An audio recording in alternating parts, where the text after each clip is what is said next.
Hello, and again, another episode of Whitebeard's Kitchen. So what I'm going to do this evening, I'm going to do like a Balti Masala, and what I'm going to do with that is I'm going to mince up some chicken and make it into meatballs. There'll be a few spices going in, so let's get cooking.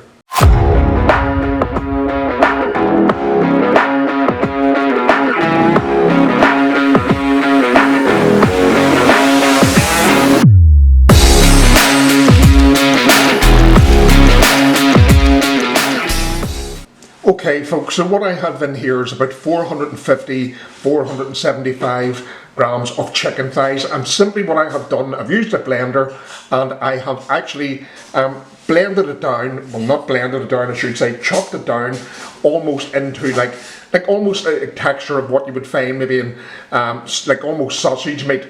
It's not maybe, it's a lot finer than the minced chicken that you would get in a supermarket.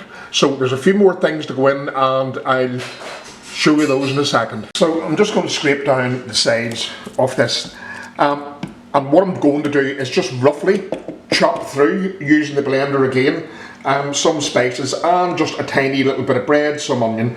So I have here about 50 grams of onion going in. I have roughly just a slice of white bread.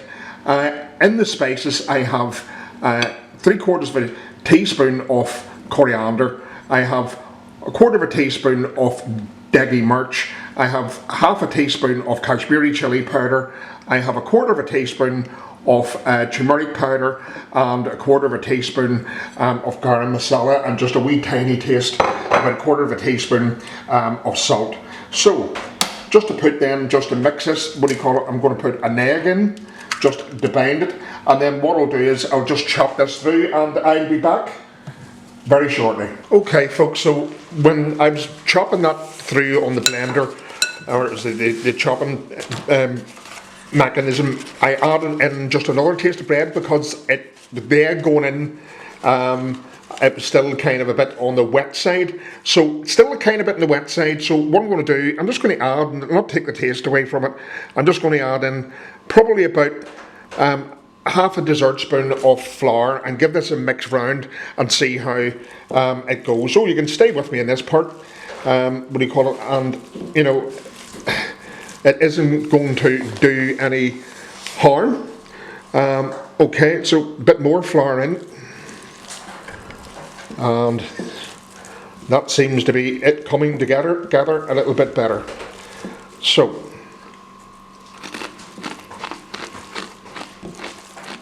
excuse me, I'm crunching something, I don't know what I'm eating, but anyway, potato skins. Potato skin chips. Right. Just another little bit.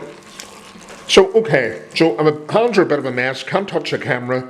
I'm going to roll this up into little meatballs, put it into the fridge for about an hour, and I'll be back. Okay, so that's my little meatballs done up. Kind of coated them in a bit of flour because it was quite a messy job that. I probably maybe chopped them down a little too much, but however, not to worry, all sorted. So those are going to go into the fridge for an hour. Okay, so what I have in the pot here is about 100 mils of, I'm using olive oil, so what do you call it, I have that on a low heat, it's heated very nicely. So what I'm going to do now is I have, it was a really large onion, so I'm not telling you the grams, so a really large onion, and I put another medium onion in, so this is a Balti, so you know, you want plenty of flavour in this. So there we are, so that's the onion, just give that a mix round. Okay, and then what I'm going to do is I'm just going to add a tiny taste of salt in, just to draw the moisture out of the onion. I'll put the lid on. I want to get these to a golden brown colour, so I'm going to turn it to kind of about a medium heat and let those do. I'm going to say maybe it could be about anything between sort of 6 to 8 minutes to try and get a bit of colour in these. Okay, I'll be back shortly. So it's probably been near about 8 minutes for this, 8 to 10. So I've got a nice bit of a colour on the onion, and what I'm going to do now is, rather than garlic paste this time, because again it's a Balti, I've just chopped garlic and ginger very finely. So I'm going to say it's 3 heaped tablespoons of garlic going in, very finely chopped, onto the diced onions. I didn't mention the onions were diced, so apologies about that. And then what I'm also putting in here is roughly about 2 tablespoons of ginger, again just very finely chopped, so that can go in as well. So we'll just give this a wee bit of a stir for about a minute or so. I'll reduce the heat. I just turned the heat up to medium to medium high just to get the onions going. So stir in the garlic, just to take the rawness of the garlic and ginger. So that doesn't take too long, probably just around about a minute or so. Okay, so I can smell the wonderful aroma from the garlic and ginger along with the onion. So what I have here is now I have roughly about 3 very large vine tomatoes. I've cut, I just happen to have vine tomatoes. You don't need to use vine tomatoes, but they are quite large. I'm going to say probably there, at a guess, again, I didn't weigh this, and I don't normally. I probably am going to say that's maybe about 300 or 250 grams rather of vine tomatoes, maybe a little bit more, but I'll show you the size of them. I don't know whether you can see. No, you can't. So, oh well, bloody hell. Anyway, they were large. So, just give these a bit of a stir around. Turn this to a medium. And I'm going to let the tomatoes cook away. I'm going to say time, hard to tell, but you want them that they're very soft, they're broken down, and I might need to add a taste of water. I'm going to put the lid on, and I'll come back from time to time and stir them. Okay, so lid, if I can find it, you're wondering, I'm a bit confused because, to be honest, there's been a lot of cooking here today. It's been a cooking day with the bad weather that we've been having here in Northern Ireland. Right, so the tomatoes have pretty well broken down, so now in with the spices that I'm using, and we'll tell you those in a minute. So we'll just get them in first of all. Make sure it goes in.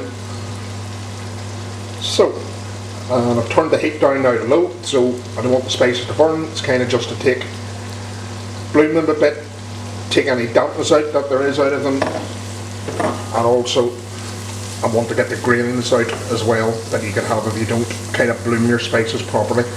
So anyway, so those spices what I had in, I had a tablespoon of coriander powder and a tablespoon of Kashmiri chili powder, no surprise there. I put in a teaspoon of turmeric powder as well, and I can either use regular chili powder or Deggi Mirch, which I have put in.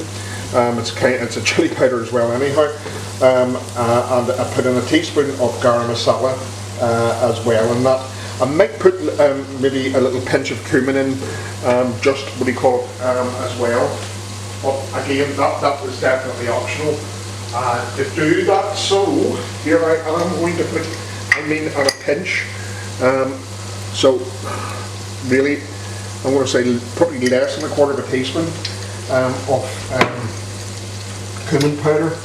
I haven't added any salt because I added salt to the onions, so I'll taste for salt later. So anyhow, so I'll give this, turn this up now to kind of say from a low to medium low just to get the spices going. I'm going to see, obviously there is a fair amount of oil, or had been in the pot, but as you can see that's kind of now mostly evaporated. So when I see some more oil just coming out with the spices being added in, then what I'll do is I'll add in some water. So there we are.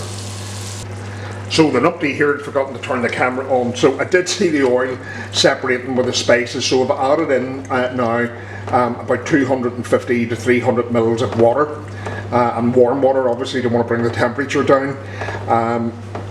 I added in also a tablespoon, which you didn't see me do, of Kashmiri methi, obviously, or fenugreek leaves, just give those a bit of a rub in between the old fingers, hands, so break it up, and I've stirred that in. So just before I disappear, I have like small finger chilies here, so I've about 5 of those. I'm just going to put them in. I haven't slit them, I have a few more, and I'll maybe slit those maybe towards the end. So as I say, and I've only did before, I think, hopefully you caught that, I did put a pinch of cumin powder in on top of those dried spices that I added. So lid on, off I sit, go and sit down to rest my weary legs. Okay, so just been back to give it a stir, and maybe you can see what I did add was about a quarter of yellow pepper just chopped, and also, or a bell pepper as it's known in the United States, or capsicum in Australia, and also at the same again, roughly about a quarter to a half of a red pepper as well. So just going to let that cook on. I'm going to be adding the meatballs probably in the next 5 minutes, so I'll be back. What I want to do is just add a tiny taste of water. So, and I have added some water to this already, because it was beginning to dry up a bit. So, now in, and this is a job I'm bloody hating, is in with the little meatballs that I had from earlier. Just hope that they don't break. So as I say, I did flour them a little bit, just to, and so put them in very gently. I'm not going to press them too far down.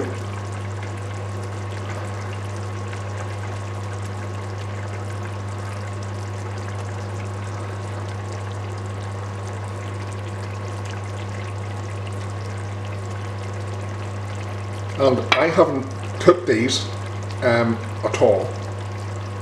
Some people do, but I just found a little trick from someone. The reason I don't want to have them cooked is by cooking them partially even, it prevents the flavour of your masala or gravy, sauce, whatever you wish to call it, from getting into the centre of the meatball. Wouldn't be cooked. So there we are, a little trick that I have learned. So I'm going to put these on in medium heat, and I will keep a careful eye and just hope to hell they don't stick. Anyway, okay, so just checking on the meatballs. Really haven't moved them about. Didn't use a spoon, shouldn't have done, but however. So what I want to do is, I don't want to move them too much using a spoon, so I'm just giving this a bit of a shake round. What I'm going to do is, and I have done, is just spoon some of the masala over the meatballs so it's hot, and obviously they're cooking through. So there we are. So just keeping a wee eye on them.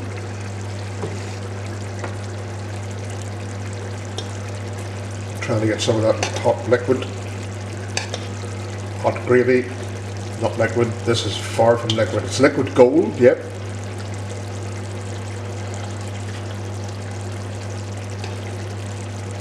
Okay. Give them another little bit of a shake. Pop the lid back on. So back again, and what I've done is I have managed to turn these very, very gently. I'm not going to move them about. Again, I've just been also trying to stir in between the curry, or between the meatballs, just make sure there's nothing sticking. But there we are. And I think with a wee tiny taste of flour that I had on the meatballs is kind of thickening the curry. So this is now at a medium. I'm going to put this kind of to a medium low because these definitely are cooked. It's just I'd like to get them, you can see, I don't know whether you can or not, but maybe they like that slightly wee bit brown on that side, and a few of them are like that. So I flipped all of them, but very, very carefully. You don't have two muggins here. The idiot, what do you call it, decided to try this. So anyhow, touch wood, it's worked. I'll not be touching them again until they are going into my mouth. So lid back on, down to medium low definitely. Probably heading towards low because I would like some masala left. Got my rice on, and my darling wife is just going to have pita bread. Right, so here we are. This is a slightly different one with chicken meatballs. Obviously you've seen what I spiced them with, along with the Balti. So